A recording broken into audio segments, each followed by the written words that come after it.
Black women's bodies are the only bodies that have historically been used for both labor and reproduction. But my freedom starts with me. And in this form, at some point, this vessel that carries my whole spirit and soul is all I have. Freedom starts with this body, then. At the very least, if this body is my own, then that gives me a starting point through which to even create anything else, to contribute anything else. At the very least, this body has to be mine. At which point, Black girls and women decide, no, this body is not just for labor, not just for someone else's pleasure, not just for reproduction, not for the world to glean and benefit from in ways that Black women don't get to benefit in our bodies. That is the beginning of powerful revolution. That's Ebony Janice. All the Black girls are activists, a fourth wave womanist pursuit of dreams as radical resistance. Right. Hey, y'all. We are back with episode 3. We took a little brief break because why? My daughter got dance. Exactly. Yep. Schedule last week was just too busy to get it done, but it's okay. We're back. And we're back this week with something we previewed. We talked about, we were going to talk about Black women's reproductive health. We are both Black women who are also mothers, connected to a lot of mothers. And we're really, I guess, moved to action after the recent death of Black midwife, Dr. Janell Smith. And we decided that a conversation was necessary around Black women's reproductive health. We touched on it a little bit, I think, in the motherhood episode when me, you, and Rabia talked about our own stories in these emergency C-sections that we had back in the 2012s that seemed to be like the thing. But today we're going to just talk about where this all started with Black women's reproductive health in this country, but also like taking it back to where we used to be. Because I know Black midwives delivered multiple babies for Black and white people. My great-grandmother was a Black midwife who delivered hundreds of babies, and it's just wild to know that Black women are more at risk to die in childbirth. And call me a conspiracy theorist, but I totally believe that it is the interference of modern medicine that has caused some of this. I mean, there's research out there. The Ina May Gaskin's book was very insightful for me in thinking about how to like take back my body, because it was born, like it's designed to do this without interference and disruption. And I know that some of what led to my own emergency C-section had to do with intervention, medical intervention. Because when you think about your first labor and delivery, your first birth in comparison to your second two, when you were at the hands of a Black woman, with autonomy over your own body, able to do it a little bit differently, you had a much different experience. Much different experience, like would have continued to have babies if, the finances was financing and, because the world needs more of my babies, but, yeah. So I definitely want to go ahead and provide like a trigger warning to my mommy listeners who've had difficult experiences, but also know that we're going to definitely talk about things that are in a sensitive way, but an informative way, and in a way that provides care for you. But I definitely want to let you know at the top of the episode, it could be kind of triggering. So, but we'll get you through it. So before we do that, we want to talk about our lip. Oh yeah. Yeah, this is one of my faves. This is the lip bar, and it's around here somewhere. This is the Lip Bar, Black woman owned lipstick brand, which I love. This is like one of those lip stains. Let me see if I can grab it. It's like a lip stain situation. This one is called Rebel. Lasts all day, lasts all night. Kind of hard to get off. But it's one of my favorites. Like I love the dark, vampy. Can't tell if it's red, can't tell if it's brown, can't tell if it's black type lip. What you got? I have, and look, I had to go look it up. It is Sephora color 133 purple pop. It's a matte magenta purple. No, it's kind of giving pink to me. It is giving a pink, but I had to go to the color board to make sure, because it's not as purple as the purple, but it's purple pop matte magenta, but matte magenta. But I like it because it does give pink. Like it's not so deep. I like the Sephora lip stains because it's a cream lip stain, and it's over the Trader Joe's cinnamon roll lip mask. I put that underneath so it wouldn't be so hard to remove. Trader Joe's has the nice little skincare and Mhm. things they do. I like the rosewater spray. Okay, haven't tried Okay. that one. I use that as a toner. I like it. It's like $5. Yeah, no. Shout out to Summer, who's an avid listener. She got me the lip mask and some day cream and night cream from the Trader Joe's with Manuka honey. Mhm. Definitely have been trying the body butters from Trader Joe's. TJ's got a lot of little Yeah, no, they sticks in definitely do. And I've seen like some of the TikTok girlies like do the comparisons of Mhm. like the Trader Joe's to whatever the, more expensive thing is. Yeah. I like the They lip say they mask. measure up. I put it on at night, for sure, but I put it on today just to make this lip a easy removal. And then our libation. It's an espresso martini, which I didn't, well, mine's kind of dull. Because it's delicious. That's how delicious it is. It is. And I didn't know I liked espresso martinis. I feel like I've tried them in restaurants before. And it was like, ew, I love coffee. I love espresso. I drink a coffee black. But something about the espresso and the vodka wasn't given. And then I tried the other day an espresso martini with tequila. And I said, oh, wow, this is something like totally different. But I'm not really a tequila drinker, as we know. It's the gin. So we have an espresso martini with the Empress Indigo gin. It's got Kahlua. It has a South African cream liqueur and a pecan. You say, what you say? Pecan. Pecan. Um, a pecan liqueur that I got in New Orleans. Um, and espresso. And it's decadent and delicious, and silky and smooth, and I quite enjoy it. What are we naming it? What are we gonna name this? I don't know. It's So it's Stephanie's espresso martini for now. That's for what we're now. gonna, For now, that's what it is. because it's got a twist. It's got a little twist. So for the liberation today, y'all, like I said, we hope to be able to work towards some strategies for us to reclaim and liberate our own bodies and make choices about our own bodies with knowledge and information, but like literally making your own choices. Like they talk about my body, my choice all the time, but historically, none of that had anything to do with Black women. Yeah. It was really about the needs or whatever of white women. We've never had autonomy over our bodies, dating back to the earliest days here in the country. I know we're going to cover like a lot of ground and a lot of folks.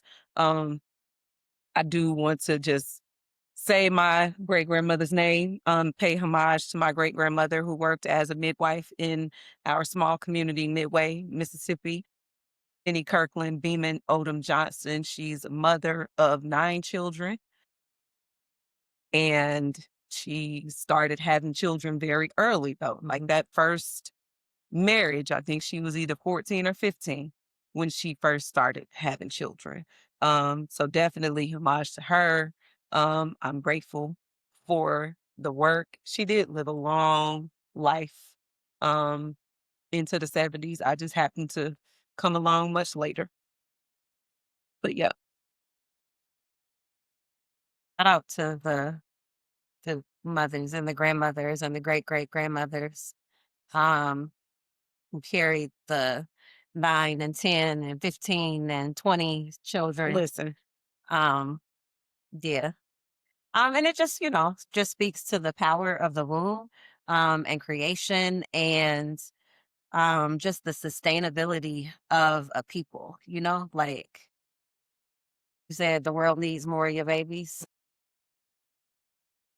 Yeah. Um, my great grandmother, Viola, Viola Watson, I believe she was one of like 19 or 20 or 21 children. Shout out to her mother. yeah, lots of lots of children. And it's interesting. So I have a cousin who is, so like I said, my grandmother had started having kids early, but from that first group of kids, I have a cousin. I don't even know like the lineage or like first, second. I have no clue how far back, but she's an older cousin, and she always quoted like, "I'm gonna have 9 children," like Grandma Jenny did, and I think she got close, real close. She might have had 8, and it could possibly be 9. Like some of her kids were my classmates, and then she continued to have kids, I think, as long as she could. Because her youngest, maybe 20 something. Yeah. So shout out to people truly taking autonomy over their bodies and birthing. I mean, my sister, shout out to her. 5 boys. Yeah, and then it's like when you think about the against all odds element of it, um, that Black women um are able to continue to reproduce, continue to um just extend their lineage and their legacy through childbirth in the midst of like what's that book? Medical is it like medical apartheid or something? It's a Sounds red book with familiar. like black writing on it. That's why we got Google. I'm Yeah. gonna look it up. Where is it black? A black book with white trying to picture it. But anyway, yeah, like just in when we think about women like Fannie Lou Hamer, The who medical apartheid. medical apartheid, but It women is like black. Fannie Lou Hamer and the forced hysterectomy, like she went in for one thing and they took it upon themselves to take her whole birthing system, take her uterus, steal her uterus from her. Um, and then in her like anthropological research, like all the women that she was finding out about who the same thing had happened to, um, when we still birthing the babies. Yeah, no, I mean, and speaking of Fannie Lou Hamer, Mississippi, like where all the madness goes down, stumbled upon this post on Facebook about Mary, which Mary was like a common slave name. I had like this boyfriend I dated when I was 19. His mother, he was from New Orleans. His mother would call me Mary. And I actually didn't like it because I feel like Mary was kind of like a derogatory name for Black women. Like they just call people Mary. But anyway, it says in the summer of 1855, a plantation ledger in rural Mississippi recorded a line that reads in part, Mary, prime field hand, age 36, mother of 22. 22 children at 36 is madness already. But it goes on to talk about the economy centered around this Black woman's uterus. There are no exclamation marks in the book, no emotion, just numbers. A human being, Mary, known only by a first name assigned to her, had borne 22 children while enslaved. In the same ledger, beside her name, the owner listed monetary values attached to each of her children, property entries assigned to human lives. The language used in surrounding correspondence is even more chilling. Mary is repeatedly described with a single word, breeder, a term that erased her personhood, reduced motherhood to production, and turned the horror of reproductive coercion into a cold-blooded financial strategy. Our investigation follows Mary's story as far as records allow and places it within an economic system that incentivized forced childbearing to expand slaveholders' wealth. Wild. But then, like, thinking about how she and her lineage benefited nothing from that. Right. Like 22 people who are dispersed and probably likely have no idea that they're connected, have no way of even finding out if they're connected. And somebody's children are right now benefiting from this trust fund in college somewhere. And like when I was reading James, and when I got to the end and like his daughter and wife were like displaced or whatever, they were saying they were sending her to this place where they breed, essentially. And that part was like, man, that's so wild.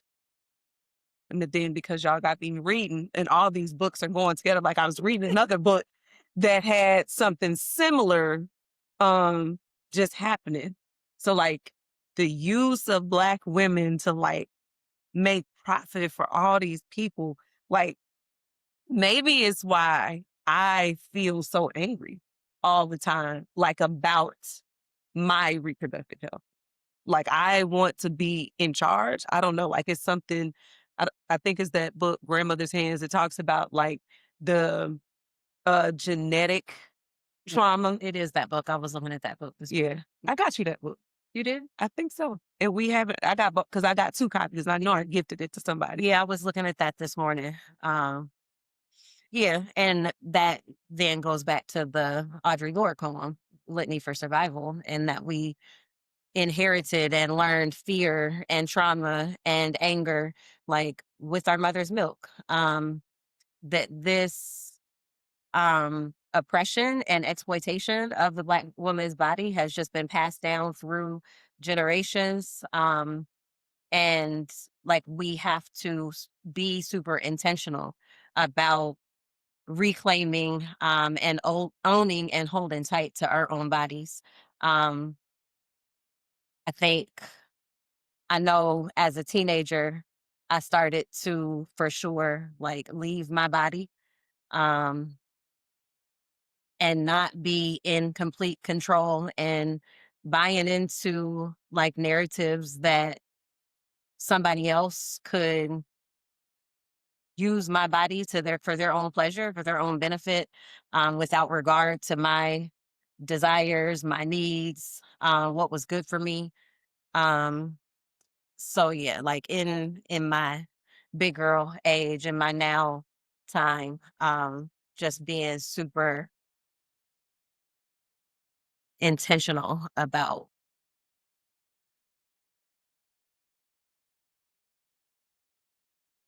Yeah. I'm gonna just send them home.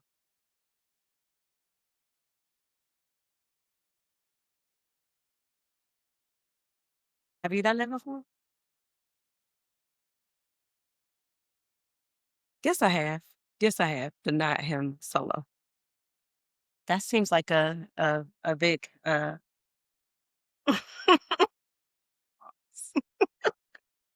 right, my bad, y'all. Parker is now squared away. We're gonna get back to our conversation. At the top of the episode, I mentioned Dr. Janell Greensmith, and just want to highlight her story a little bit more.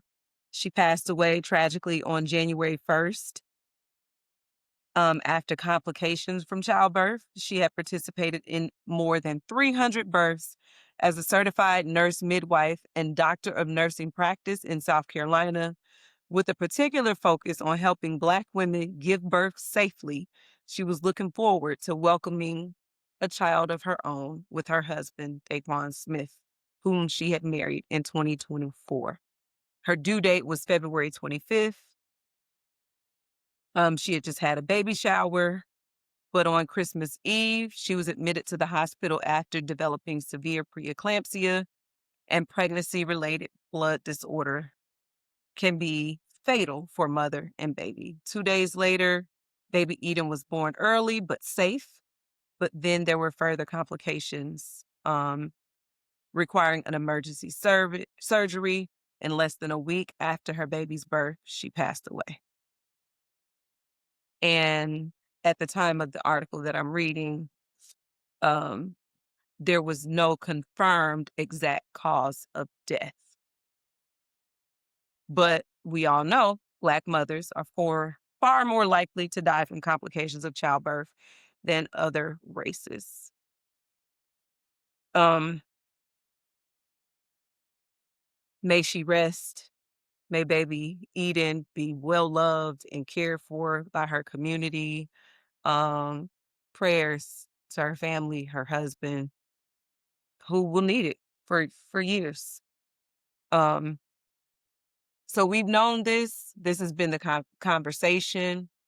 I believe when this second cycle of election, like there was a large push from Kamala around Black maternal health. My own primary care provider and OB is a midwife. She's a certified midwife as well, and studied under midwives, which is what one drew me to her as my practitioner. But then when I was pregnant with Trey, I also found out that her family is from Forest, my hometown. So that also was like, oh, this is the one. But we've like developed um such a great relationship. And I do believe that one of the main things, most important things, like whether your doctor is Black or not, like you need to have a really good relationship with your doctor. I believe we've kind of grown up that it's a transaction, but the familialness of my relationship with Dr. Matt um, is what made me more comfortable. Like she was open to helping me develop my birth plan with Trey.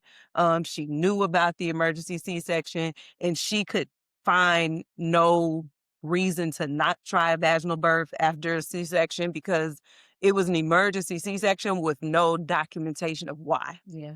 So she was definitely adamant that, VBAC was the way to go. And if we were successful, like she wasn't concerned about rupture or anything like that. And she really was patient with me and all my 50, 11 questions. And all of my telling her, hey, I think it's this, I think it's that. Like, okay, man, It definitely makes all the difference. It definitely makes all the difference to have somebody that you're in relationship with and that um is going to take the time with you for real.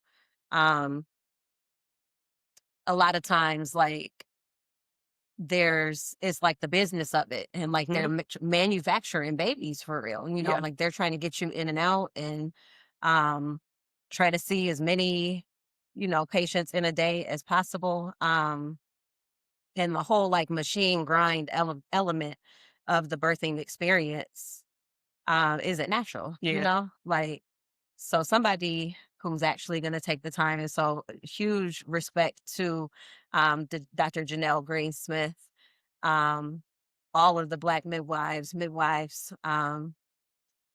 for generations who are taking the time. Um, yeah. Yeah, that journey with Dr. Mapp actually had me wanting to go back. Like, my background is biology, pre-med. Thought I was gonna go to dental school, but we all know. But it really had me thinking, man, I'm interested in this and I'm interested in Black women. And I actually do love like little babies. Yeah. Little babies for clarity. 0 to 12 months. Those are my favorite.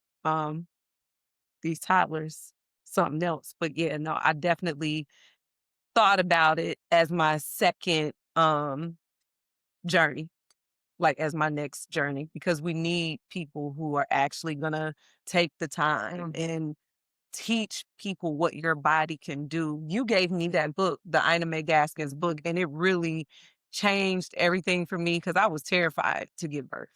But reading that book calmed me Mhm. a lot to where when Afeni was born, I knew what was coming. I knew exactly what was happening. I done dropped Parker off at baseball Yeah. practice and was in the streets ripping and running like I know what time it is. And it was so easy.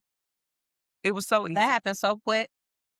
I was like, "Dang, you already had the baby?" Like, Yeah. And went I'm home. on call, like, I'm ready, I'm waiting for the call or whatever, and Nah, and was home.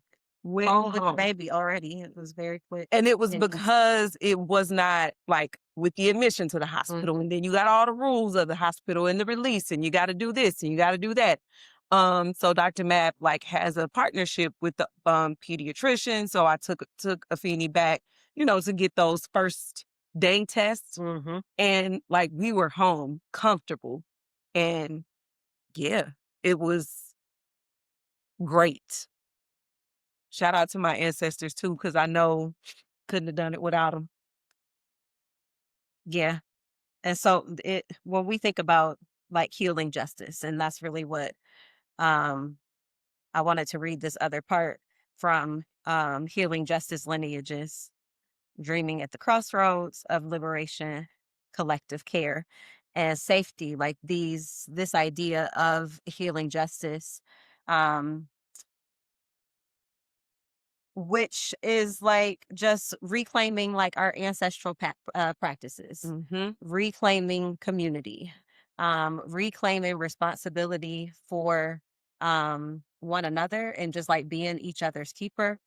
Um, because like we can't heal our bodies, we can't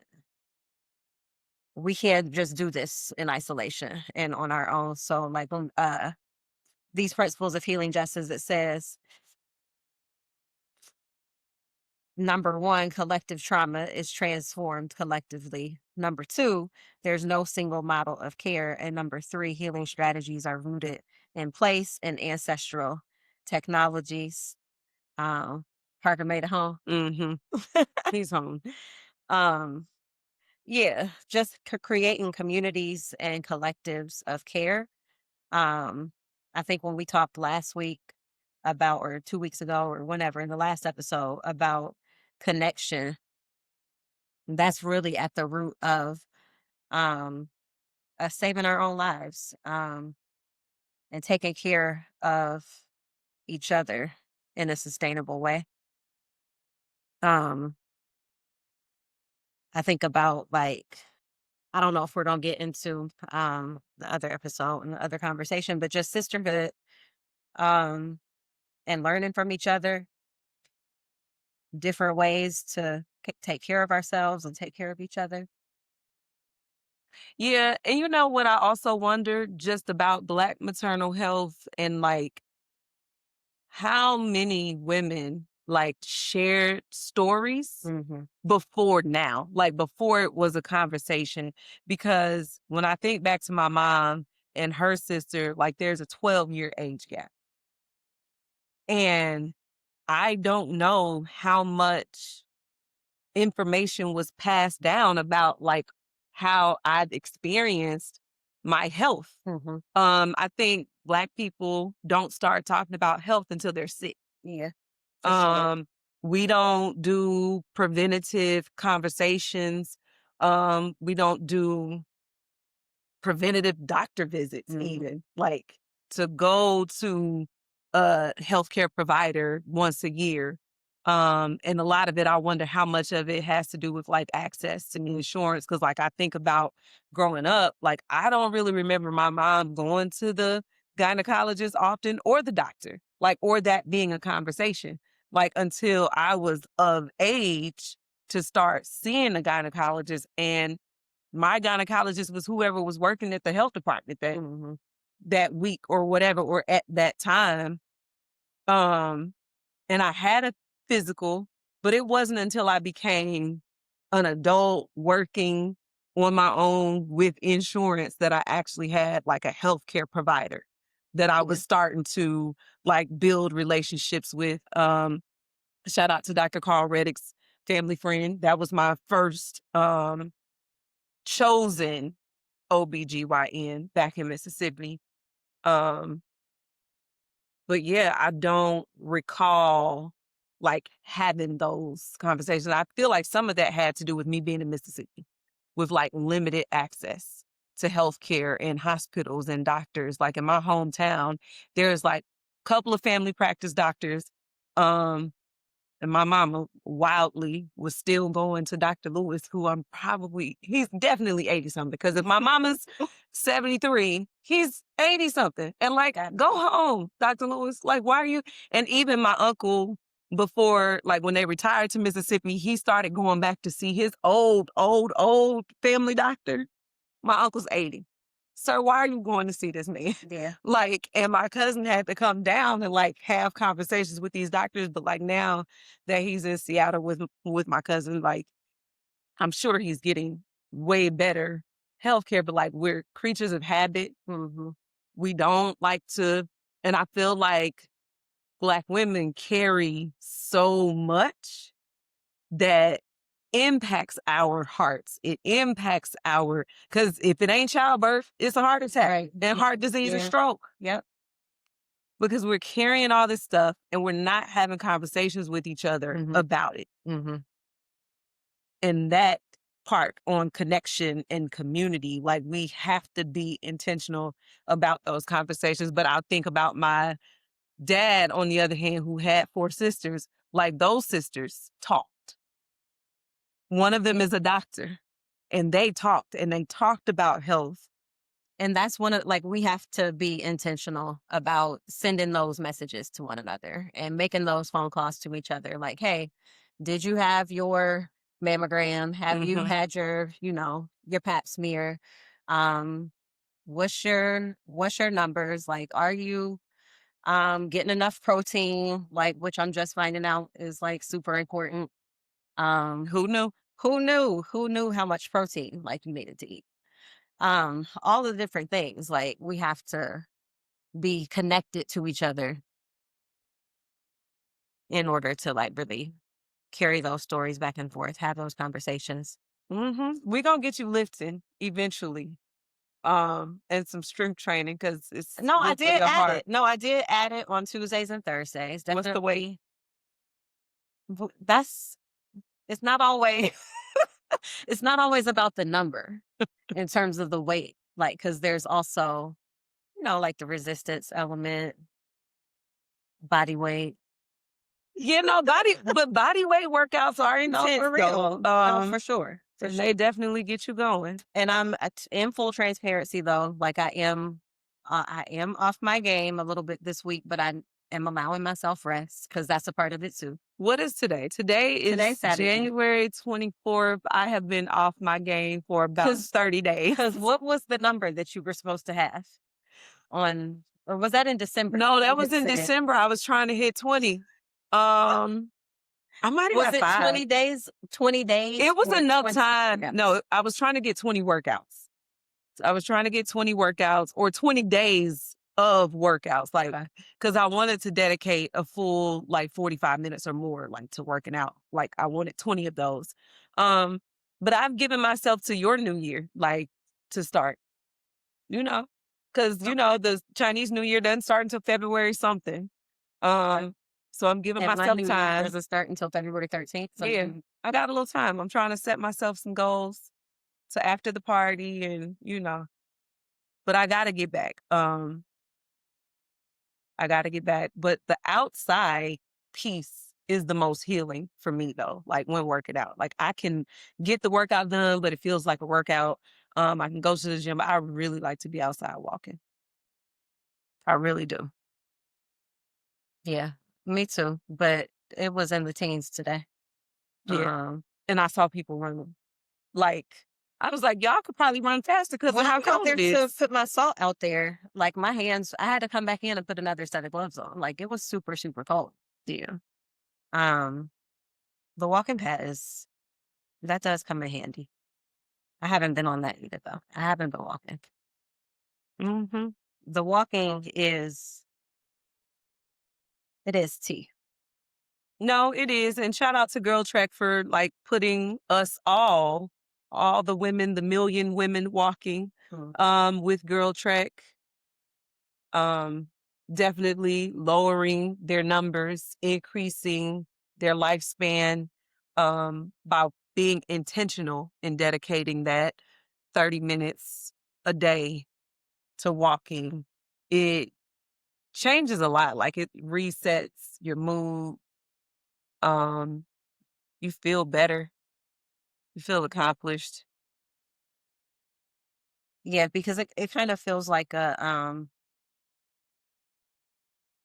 especially, just the quick 30 minutes, or even sometimes like if it's just getting outside for 10 minutes real quick. Mm-hmm. Um, I feel like you breathe different after a walk. Yeah. It feels a little lighter. Um, what else? Oh, let me go to my notes. What else did we get to? Okay, so I think I had reflection questions also coming from the healing justice lineage. Um, oh, just in terms of like how are we embodying these three in our lives and reclaiming ancestral traditions, transforming our trauma collectively. There's no single model of care and healing strategies rooted in place and ancestral technologies. Um, I was thinking about just being open to the different ways of healing, that there's not one straight pathway, that there's not um one healing technology that's like privileged over any of the others. You trying to say you Um, ain't got to live? no, I'm not saying that I don't have to lift. I'm saying I'm saying I'm open to um different ways, and I try to encourage my sisters to be open to different ways too. Yeah. Archie keeps trying to get me to go to Zumba, and one day I'm going to make She it. told, okay, so she did say there's a virtual class, like because of the snow, that they were going to do it virtually. That kind of, This Monday? maybe so. Okay. Does So she go to Zumba on I Mondays? think it's Mondays and Wednesdays or something like that. Well, then there's the step class too, which I don't think that I can do the step class. I feel like I'm a little too uncoordinated for that. Nah, because she showed me some steps from the step class. Nah, I can't do it, or Nah, you I can't do it. definitely can't do it. Well, Um, you at the hand dance class was, hey, it was enjoyable. I did my best. You did. I did my best. You did do your best. My father did his best. But that was also like, that was fun. It Like was doing the hand, like Yeah. that was No, that fun was and a fun for good way to sure. get moving. You know what I want to Together. do? I want to roller skate. I wish I knew how. Can you roller skate? I can roller skate. I feel like I used to do roller skate for sure. And I had rollerblades when we still lived in Akron. Um, I used to get around on those for sure. And so being from Mississippi, no roller rink for me to go to because I didn't live in town. Like I didn't live in Jackson. And ironically, Forest is so interesting because it's a lot of Black people there. But after 1971, when they forced integration, they covered everything up that was like community and had to be integrated. Like they got rid of the pools, they got rid of the community center, like all of that So stuff. y'all can't have none of this shit if we got to bring it No, together. they literally, if it got to come together, We nobody can tearing have the it. whole thing down. Can't none of y'all have it. So like, and I lived like out in the country, so there was nowhere to like roller skate. I would have had to like had done it on the carport. And yeah, so I never owned a pair of roller skates. I had been like roller skating before with the church or something like that. We did a trip, but I never could roller skate. That's a sister, like a little sister's date, a little girl's outing to go roller skating. That's cute. We should do that. And I should do it before I get too old and be breaking hips and Yeah, wrists. because when you fall, like you definitely Yeah. might be bruised up and sore the next day. Yeah. It's not too late. I also was thinking I want to learn how to swim at this big age. Yeah, The way I'm not afraid of the water but can't swim is crazy. yeah. You should learn how to swim. I should probably learn how to swim better. I feel like I can swim. Mm-hmm. Um, I don't like to swim, and I don't want to swim though.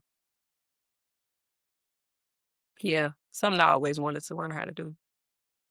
But woo, no pools Yeah. for 50 miles. You also, so if I got to lift, like you got to meditate. So what happens when I meditate, my mind doesn't really calm. Yeah. It It's a starts practice. racing on all the things that I have to do. And then I'm looking to the timer. And then if it does rest, I fall asleep. Sitting up. I end up like, all right, I'm gonna go lay down. Like if I get to, I gotta go lay down. And honestly, my meditation position for me is not sitting up. I'm usually like, Because you want to I'm lay up down. laying. You want to go to What is sleep. it? Is it Shavasana? Is that the Yeah. pose? Yeah, that's my meditation pose. Well, there is like, what is it? Yoga Nidra, which is in like a Shavasana position. Yeah. And that's the thing, but like the practice is staying awake though. Yeah. Aaron told me that I needed to meditate too. Yeah, you should. If I got a lift, then you should meditate. I want to work on my prayer life first. They're connected. They are. They're connected. Like stillness and quiet and being okay with being alone with your thoughts and finding your way to your thoughts not controlling you. Yeah, that sounds like I need a wellness retreat to Yeah. Sedona. Yeah, me too. Where did me and Mace go this summer? Was it it Sedona? or was it Scottsdale? It was Scottsdale. It was Scottsdale. Yeah. It was nice. It was very nice. It was super hot. But you know, Sedona has those wellness, like the Native American spiritual retreats. Yeah. Uh-huh. So we take back and liberate our bodies and heal our lineages through intentional, healthy practices, In community. community, and connecting to our sisters in conversation about our health. Yeah. Because I do find a lot of folks in our age group, they're starting to have the conversations because we are aging, and it's like, Mhm. oh, we need to have the conversations. But I really want to develop that as a habit with my daughter. Yeah. Like I want to have those conversations with my daughter early Mhm. because I feel like we didn't have those conversations We growing up. definitely didn't have those conversations. Mm-mm. No. Um, no, we definitely didn't have conversations about our bodies. Um, I mean, you have the one conversation around how to like take care of yourself during your cycle, but it's not even really a conversation. It's more like, here's this, Yeah. here's that, this is what you Mhm. need. Like, and Yeah, that you was got it. Yeah. Yeah. I read books. Girl, I had health I read class. books. I didn't I read had books. health class, but I definitely wasn't having like real conversations. I didn't feel comfortable asking any kinds of questions or anything. If I had um questions about my body, questions about sex, questions about my period, um, I was gonna try to read something and figure it out on my own. And you know, it's interesting because we had the Cosby Show, and Bill Cosby Yeah. was a whole OB. Yeah. And I feel like Rudy had some There conversations was a Women's around Day breast. episode. And yeah, but there was no, that even didn't lead folks in our homes to like have a conversation. Like, there definitely wasn't a after we turn the remote off or go turn it off on the knob on the TV. Like there wasn't a okay, so yeah, this is what we just saw. Let's talk about it. which is real different from me and Parker and watching Blackish, because I think they did the same thing on Blackish. And, you know, I had to have conversations with Parker because the internet. Yeah. What you find on the internet when you curious, you type in one thing and you down a whole rabbit hole of Pornhub. No, we So we definitely gotta like take it back. pausing the shows. Like, wait, so you see what they just said right there? Yeah. Like, have you heard? And yeah, we got to chit chat about this. Yeah, no, because I feel like it was a lot of ignoring. Like, oh, because even the episode with Theo in the joint, we ain't talking about, I don't remember Theo in the joint. you don't remember that somebody from school left the joint in Theo's textbook and he got in trouble The joint, and they didn't even believe that it wasn't his. And then the kid came on, like the kid ended up like owning up to it being his because Theo was like, you got to go tell my parents. I kind of remember that. Yeah. I kind of remember it. It was an early episode though. Like I probably I saw it kinda as a remember rerun. that, but I definitely remember Vanessa and the Wretched in Baltimore. Yeah, we never gonna forget that one. Yeah. Is that the same as her? Like she came home drunk from the Wretched, or is it a different? No, they got episode where she arrested. drank? Or they got the car got towed and they went on to the concert. No, she didn't come home drunk. That So was there was different one. another one. It was when a she house party. Yeah, And okay. remember the house caught on fire and they thought that Vanessa was at somebody else's house, but then they ended up at a different house. The house that she was supposed to get was on fire and they couldn't find her. And they had been at a drinking game. I remember the drinking game, and I Yeah. remember them like making her play the drinking game at the end. Yep. And Rudy was playing, and she Mhm. Uh-huh. yeah. No conversation about that either. No.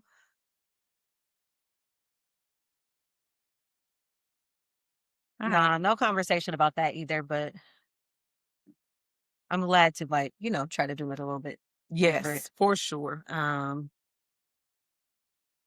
Millennial parents, are different. Elder millennials. Are we elder millennials? I think we are. I think so. Because, in my mind, I'm Gen Z or whatever is before millennial. I think that's Gen Z. And I believe that I'm Gen Z, but I'm not. Not by the numbers. Nah. My siblings are, but I'm not. Mhm. All right, sis, close us out of this episode. What words you got for us to close out? To keep the people healing. I don't know. I don't think we had decided on what the closeout was. Is it this? Is it the litany? Oh well, that is on my computer. I gotta like pull that up. Yeah.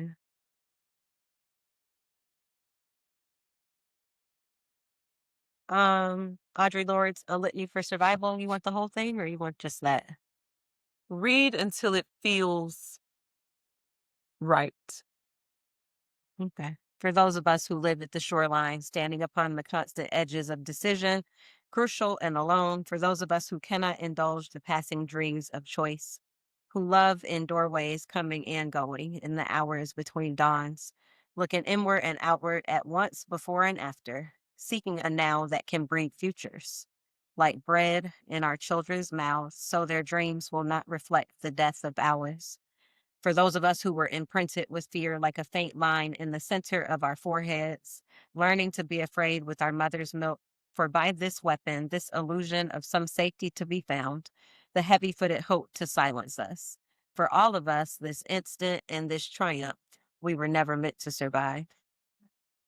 I don't know. I feel like I got to read the rest. And when the sun rises, we are afraid it might not remain. When the sun sets, we are afraid it might not rise in the morning. When our stomachs are full, we are afraid of indigestion. When our stomachs are empty, we are afraid we may never eat again. When we are loved, we are afraid love will vanish. When we are alone, we are afraid love will never return. And when we speak, we are afraid our words will not be heard nor welcomed. But when we are silent, we are still afraid. So it is better to speak, remembering we were never meant to survive. Think that felt right.